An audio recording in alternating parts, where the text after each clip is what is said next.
Hi, all. This is the ninth class of manufacturing process, module 1.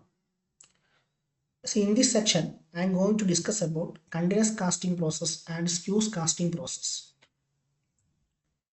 First of all, going to discuss about continuous casting process. See, continuous casting basically a permanent mold casting process, a permanent metal mold which is used for making large number of casting. See, in continuous casting process, the metal casting is produced continuously, there is without any interruption. That's why it is known as continuous casting process. See, continuous casting process is also known as strand casting. The main application of continuous casting process is manufacturing of steel billet, which is later used for production of TMT bar by rolling process. See, this is schematic diagram of a continuous casting process. Initially, the molten metal is prepared from furnace and it will be carried to the molding area by using ladle. That's the purpose of the ladle. Ladle are used to carry the molten material nearby molding area from the furnace. From ladle, the molten material is poured into tin dish. So this is ladle that will be carried by a crane, and from ladle, the molten material is flow into tin dish. So from tin dish, the molten material is continuously flow through the continuous casting mold. So this is the continuous casting mode which have a indeterminate length.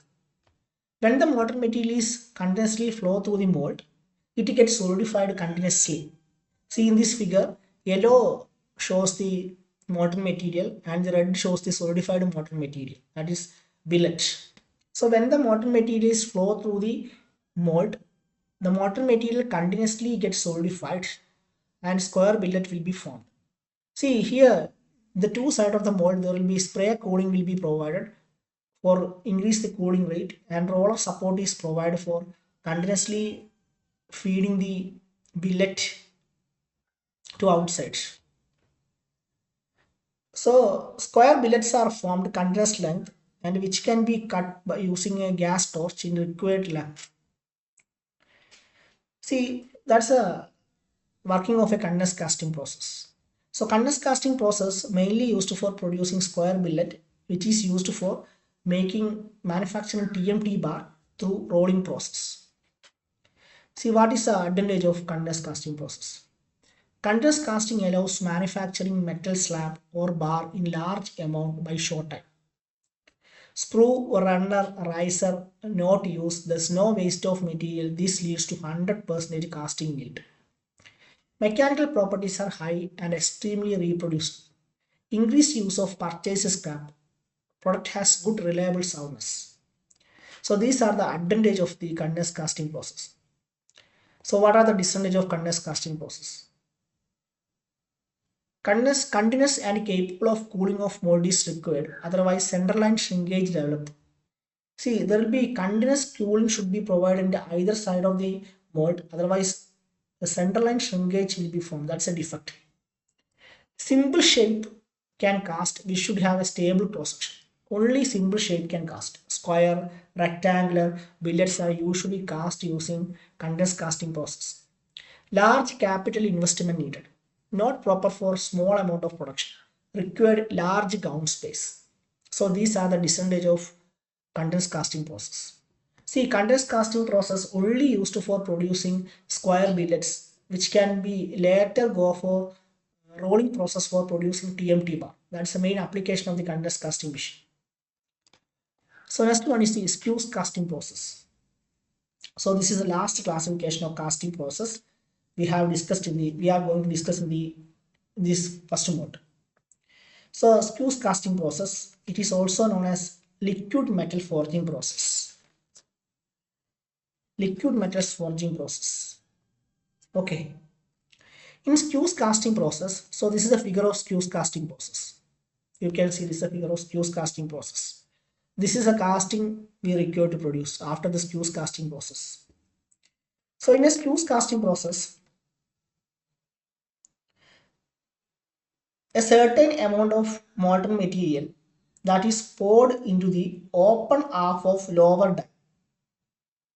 A certain amount of liquid metal that is poured into the open half of the lower die. A closely fitting upper die move down and compress the liquid at a high pressure. So this is the closely fitting upper die that move down and exert pressure over the molten material that is in the lower die. So the solidification that will be taken place under this pressure also. So when the upper die move downward direction exerting pressure of the liquid metal flow in upward direction gap between the upper die and lower die and take the shape of the cavity. And the solidification that will take place in the pressure of the upper die. So why it is known as liquid metal forging is it will take the advantage of casting and forging process. That's why it is known as liquid metal forging process. So what are the advantage of Squeez casting process? Offer a broader range of shapes and components than other manufacturing method. Little or no machining required post casting process. Low level of porosity. Fine microstructure with higher strength components. No waste of material. So these are the advantage of Squeez casting process. So what are the disadvantages? Cost is high due to complex tooling. No flexibility as tooling is dedicated to specific components. Process need to be accurately controlled, which slow the cycle time down and increase process cost. So these are the disadvantages. So I am wired up in this section. In this section, we have discussed about continuous casting process and Squeez casting process. Okay.